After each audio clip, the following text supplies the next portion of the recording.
రేవంత్ రెడ్డికి ఏం తెలియదండి, ఏం తెలియదు. మీరు ఇక్కడ కూర్చోబెట్టండి, ఆయన జూమ్ లో పెట్టండి, నాకు ఒక్కొక్క ప్రశ్నకు సమాధానం చెప్తాడు, అడగండి. మళ్ళీ ఏమన్నంటే ఆవు కథ చెప్తాడు, తెలుసు కదా ఆవు కథ. రేవంత్ రెడ్డికి సబ్జెక్ట్ లేదు, ఇవన్నీ మాట్లాడారు. సబ్జెక్ట్ లేదు లేదు లేదు. గురించి కాళేశ్వరం కాదు, ఆయన క్యూసెక్లు అంటే తెలియదు, టీఎంసీలు అంటే తెలియదు, తెలంగాణ ప్రాజెక్టులు ఏవో తెలియదు, నీళ్ల కథ తెలియదు, నీళ్ల సోయి లేదు. ఇప్పుడు ఈ రెండు రాష్ట్రాలకు నష్టం జరగకుండా మీరు అడగండి, 1-on-1 ఇంటర్వ్యూ చేయండి ఆయనతోని, మీకైతే ఇస్తాడు కదా. నీళ్ళ మీద అడగండి. మీరు అంటే రేవంత్ రెడ్డితో మీరు కూర్చొని అడుగుతారా? అంటే ఎట్లా మీరు అన్నారు కదా ఇంతకుముందు. నేను ఫ్రాంక్ గా చెప్తున్నా, టీవీలో ఆయన ముఖం కనబడితేనే నేను ఛానల్ మార్చుకుంటా, ఈ ఘంటసాల పాటలో పెట్టుకుంటా. అంత అసహ్యం వస్తున్నది ఆయన మాట్లాడే మాటలకి. నా మిత్రుడే ఆయన అంటే అభిమానం కూడా, ఎందుకంటే యంగేజ్ లో చీఫ్ మినిస్టర్ అయ్యాడు. కానీ మాట్లాడే నోటి శుద్ధి లేకపోతే ఎట్లా? ఇవాళ ఇంత మంచిగా జరిగింది, ఎవడన్నా అన్నం పెట్టుకున్నాక అలా పెండ చల్లుతాడా? అందరూ మంచిగా చేసిండ్రు, ప్రతి పార్టీ. కాంగ్రెస్ ఉత్తమ్ కుమార్ రెడ్డి అంతసేపు మాట్లాడండి, ఎక్కడన్నా అవకాశం చెప్పిండా? కేసీఆర్ మీద ఒక్క మాట ఉన్నదా? గత ప్రభుత్వం మీద విమర్శ ఉన్నదా? ఆదిత్యనాథ్ దాస్ అద్భుతంగా ప్రజెంటేషన్ ఇచ్చాడు, వాళ్ళు ఎట్లా తీసుకుపోవాలనుకుంటున్నారు, ఎక్కడన్నా ప్రస్తావన ఉందా? ఎందుకండి అందరు మంచిగా మాట్లాడిన తర్వాత ఎండ్ చేసే టైంలో ఆయన కూర్చొని జోక్యం చేసుకొని రవిచంద్ర కోపం తెప్పించి బైకాట్ చేసి బయటకు వచ్చేటట్టు చేశాడు కదా. 3 సార్లు ఓపిక పట్టాడు రవిచంద్ర. మీరు కేవలం రాజకీయం చేస్తున్నారు, ఇంత మంచిగా జరిగింది, మా డిమాండ్స్ తీసుకుపోండి అని చెప్పి ఈయన చెప్తుంటే అది ఎక్కడ సక్సెస్ అవుతుందో అనే కుళ్ళుతోని ఆయన రావాల్సిన అవసరమే లేదు వాళ్ళ అఖిల పక్షానికి. అసలు ఇంకోటి మీరు జర్నలిస్ట్, మీ జీవితంలో ఎప్పుడైనా అఖిల పక్షం కేవలం ఎంపీలతో పెట్టిన సందర్భం ఉన్నదా? బిజినెస్ అడ్వైజరీ కమిటీ మీటింగ్ పెట్టుకుంటారు ఎంపీలతోని. ఇప్పుడు ఈ దేశంలో ఏ రాష్ట్రంలోనైనా కేవలం హరీష్ రావును రాకుండా ఆపడానికి ఎంపీలను మీటింగ్ కు పిలిచాడు. ఎందుకంటే టీఆర్ఎస్ కు లోక్సభలో ప్రాతినిధ్యం లేదు, రాజ్యసభలో ఉన్న వాళ్ళల్లో మాట్లాడగలిగే శక్తి ఉన్న వాళ్ళు లేరు. వాళ్ళ నోర్లు మూయించడానికి కదా నువ్వు ఇలా తీసుకొచ్చింది. సరే రవిచంద్ర గారు కొంత ప్రిపేర్ అయ్యిండు, పోయి మాట్లాడాడు, ఎద్దేవా చేస్తావా నువ్వు? అరే నువ్వు చూసి మాట్లాడతలేవా?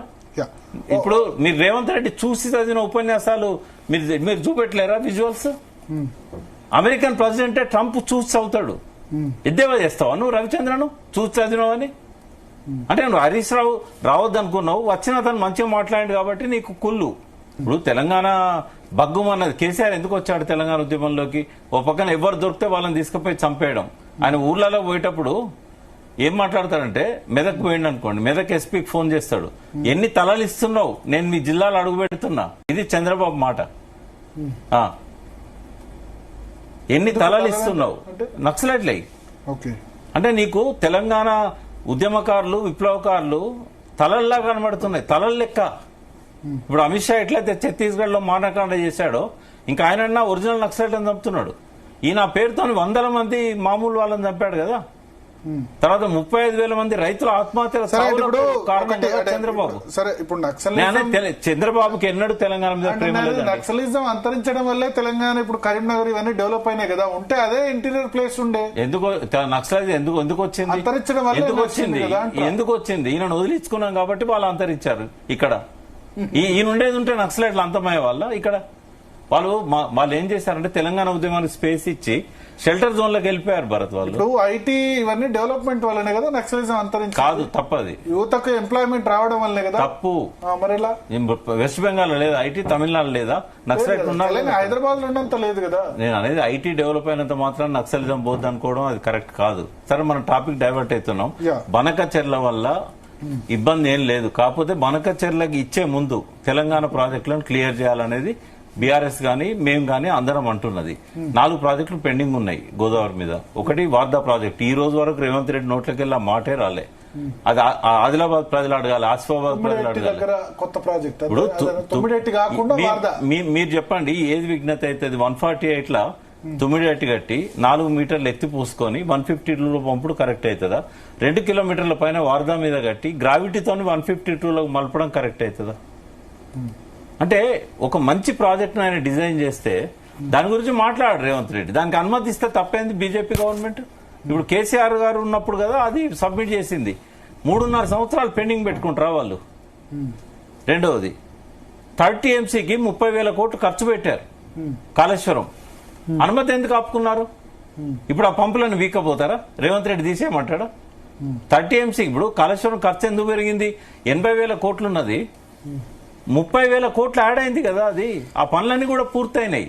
మరి పూర్తయిన వాడికి ఎందుకు అనుమతి ఇయ్యరు? ఇప్పుడు ఇంకోటి ఒక నిమిషం, హైడ్రాలజీ అనుమతి ఎందుకు ఇవ్వరు? మా నీళ్లు కదా అవి, మాకు ఎందుకు దానికి అడ్డుపడుతున్నారు? ఇప్పుడు ఏమంటున్నాం మేమంటే, తెలంగాణ ప్రజలుగా చెప్తున్నా నేను, మాకు ఈ 4 ప్రాజెక్టులకు అనుమతి అండి. సమ్మక్క బ్యారేజ్ కు ఛత్తీస్గఢ్ NOC ఇస్తలేదు, దాని బీజేపీ గవర్నమెంట్ ఉన్నది అక్కడ. ఆడ ముంపు గురైన ప్రాంతాలలో నష్టపరిహారం ఇస్తామని చెప్తున్నాం. ఇప్పుడు బ్యారేజ్ కట్టారు, కట్టిన తర్వాత నీళ్లు ఆపుకుంటున్నారు. ఇప్పుడు NOC ఇవ్వకపోతే బ్యారేజ్ ఉల్లగొడతారా? తర్వాత సమ్మక్క బ్యారేజ్ తుమ్మల నాగేశ్వరరావు గారు చెప్పాలి, ఆయన పెట్ ప్రాజెక్ట్ అది, దాని పర్యావరణ అనుమతులు ఎందుకు ఇవ్వట్లేదు? ఈ 4 ప్రాజెక్టులకు అనుమతి ఇచ్చిన తర్వాత తీసుకుపోమానండి బనకచెర్లకు. ఎవరొద్దు అంటున్నారు? ఒకవేళ అప్పుడు ఎవరన్నా ఆపితే మూర్ఖులు వాళ్ళు. అప్పుడు ఎవరు ఆపినా మూర్ఖులే. ఈ 4 ప్రాజెక్టులకు మనకు రైట్స్ ఇస్తే ఏమైందంటే, రైపేరియన్ రైట్స్ తెలంగాణకు ఉంటాయి. పోలవరంలో పోయే నీళ్లు ఎన్నటికీ తెలంగాణకు రావు. మళ్ళీ చెప్తున్నా నేను, పోలవరం పోయిన నీళ్లు ఎన్నటికీ తెలంగాణకు రావు. అవి రాయలసీమకు పోతానంటే మాకేమన్నా కడుపు నొప్పి ఉంటుందా? బాధ ఉంటుందా? కాబట్టి 2 ప్రతిపాదనలు. ఒకటి, నీకు శాతం అయితే తక్కువ ఖర్చు అవుతుంది, నీకు 80,000 కోట్లు అక్కర్లేదు, నువ్వు నాగార్జున సార్ మీకెళ్ళి తీసుకపో అని చెప్తున్నాం చంద్రబాబు నాయుడిని. 2, అది కేసీఆర్ చేసిన ప్రతిపాదన, దాన్ని రేవంత్ రెడ్డి ఎద్దేవా చేశాడు. ఆ ప్రతిపాదనే తెలంగాణ ప్రజలకు శ్రీరామ రక్ష. ఇంకోటి, అందులో బాగుపడే జిల్లా మహబూబ్ నగర్. ఈ మహబూబ్ నగర్ ప్రజలు ఆలోచించాలి రేవంత్ రెడ్డి గారి. ఇప్పుడు దానికి తెలంగాణ కూడా ఖర్చు పెట్టాల్సి వస్తుంది డబ్బులు, జాయింట్ ప్రాజెక్ట్. అది కేంద్రం పెడుతుంది బాబు, కేంద్రం డబ్బులు పెడుతుంది దానికి. కేంద్రం ఇప్పుడు బనకచెర్ల కేంద్రం ఇస్తున్నది, దానికోసమే కాదు, వీళ్ళతో. చంద్రబాబు కొడుకు లోకేష్ ముసలోడు అయ్యేదాకా కూడా వీళ్ళ దగ్గర చేత కాదు, అంత బడ్జెట్ లేదు వాళ్ళ దగ్గర. 80,000 కోట్లు పెట్టి కట్టే అంత. ఇది కేంద్రం కోసం. కేంద్రం మనం ఎట్లా కట్టాం? ఎవరు? కాళేశ్వరం ఎట్లా కట్టాం? అప్పు తెచ్చి కట్టాం కదా, అప్పు తెచ్చి కట్టాం. వాళ్ళు కూడా అప్పులు తెచ్చి కట్టాలి. నేను అనేది ఏంటంటే, ఇంటర్ స్టేట్ ఇష్యూ అక్కడ పెద్దగా ఏం లేదు.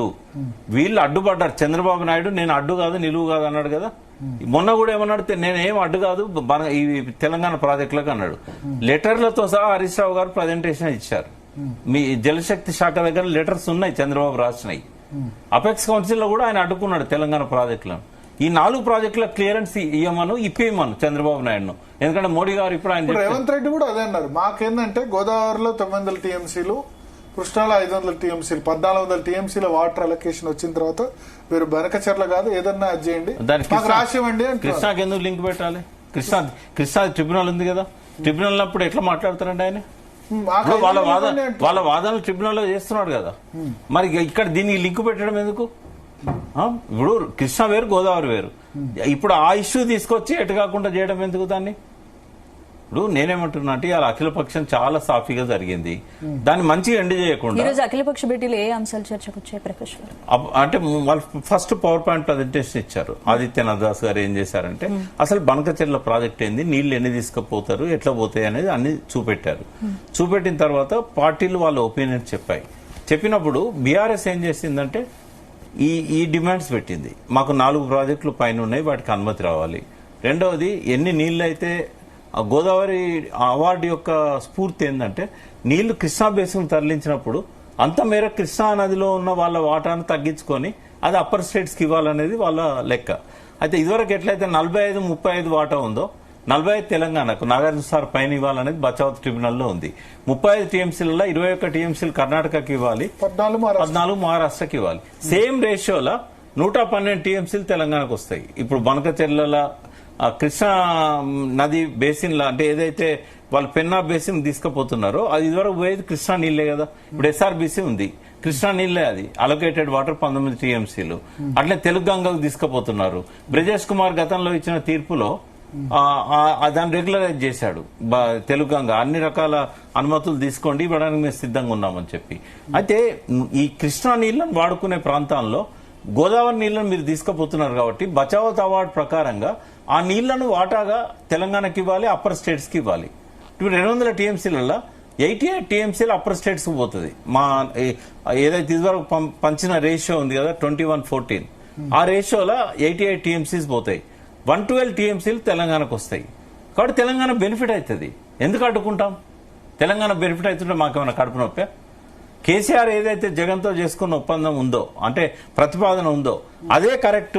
చంద్రబాబు దాని జగన్ ఎందుకు ముందు తీసుకెళ్ళలేకపోయాడు? కేసీఆర్ జగన్ ఇద్దరు మంచి ఫ్రెండ్సే కదా. చంద్రబాబు ఏం చేశాడంటే ఒక దుష్ప్రచారం లేవదీశాడు అక్కడ. ఇప్పుడు కదా రేవంత్ రెడ్డి చేసినట్టు. ఈయన అమ్ముడు పోయిండు, ఈయన ఆంధ్ర ప్రయోజనాలను కేసీఆర్ తాకట్టు పెట్టాడు, ఈ తెలంగాణ మీకెళ్ళి నీళ్లు ఎప్పటికీ వాళ్ళు రానియరు మనకు. అది వాళ్ళ బుద్ధి. అది పోతిరెడ్డిపాడు ద్వారా మాకెప్పుడు నీళ్లు రాని. దానికి జగన్ భయపడ్డాడు, సెట్ బ్యాక్ అయ్యాడు. అప్పుడే ఎలక్షన్లు ఉన్నాయి, లోకల్ బాడీస్ ఏమో. ఎప్పుడో 19 లోనో 20 లోనో స్టార్టింగ్ లోనే జరిగింది. 4 సంవత్సరాలు ఎలక్షన్ అంటే అప్పుడు 4 సంవత్సరాలు కంప్లీట్ చేస్తే అయిపోతుండే. ఇప్పుడు ఎందుకు వచ్చింది ఇష్యూ? స్థానిక సంస్థలు కదా, అప్పుడు కూడా స్థానిక సంస్థలు. ఇప్పుడు రేజ్ చేసింది బీఆర్ఎస్. ఏంటిది? ఇప్పుడు బనకచర్ల రోజు రేజ్ చేస్తుంది బీఆర్ఎస్. బీఆర్ఎస్ ఏమంటుందంటే నీళ్లు ఇవ్వద్దని అనట్లేదండి, నీళ్లు ఇచ్చే ముందు ఈ సమస్యలు పరిష్కరించండి అని చెప్తున్నది. ఎందుకంటే నేను మళ్ళీ చెప్తున్నా, ఇప్పుడు అప్పుడేమో జగన్ కేసీఆర్ మ్యాచ్ ఫిక్సింగ్ అన్నారు, ఇప్పుడు రేవంత్ రెడ్డి చంద్రబాబు మ్యాచ్ ఫిక్సింగ్ అంటారు. నేను అనేది అంటే రెండు పార్టీలు కూడా ఒకళ్ళు బురద అల్లుకోవడం పక్కకు పెడదాం కాసేపు. ఇప్పుడు రేవంత్ రెడ్డికి ఇబ్బంది ఏంది? పోలవరం నీళ్లను బనకచర్లో తీసుకుపోతే అడిగే తిరిగి అడగకుండా గుడ్డిగా అడ్డుపడితే ఉపయోగం ఏముందండి? ఇప్పుడు ఈ సందర్భం వచ్చింది, ఇప్పుడు చంద్రబాబుకు బనకచర్ల కావాలి. రేవంత్ రెడ్డి చేయాల్సింది ఏంటంటే తెలంగాణకు ఆంధ్రాకి ఇద్దరికి ప్రయోజనం ఉండే విధంగా చేసినట్టయితే నీ బనకచర్ల కాస్ట్ తగ్గుతుంది, 80,000 కోట్లు అక్కర్లేదు, 30-40 కోట్లలో అయిపోతుందని చెప్పలేడా ఆయన? తెలంగాణ ప్రయోజనాల కోసం అడగలేడా? అది అడగాలంటే కేసీఆర్ చేసింది కదా ప్రతిపాదన, ఆయనకి ఈగో అడ్డం వస్తుంది.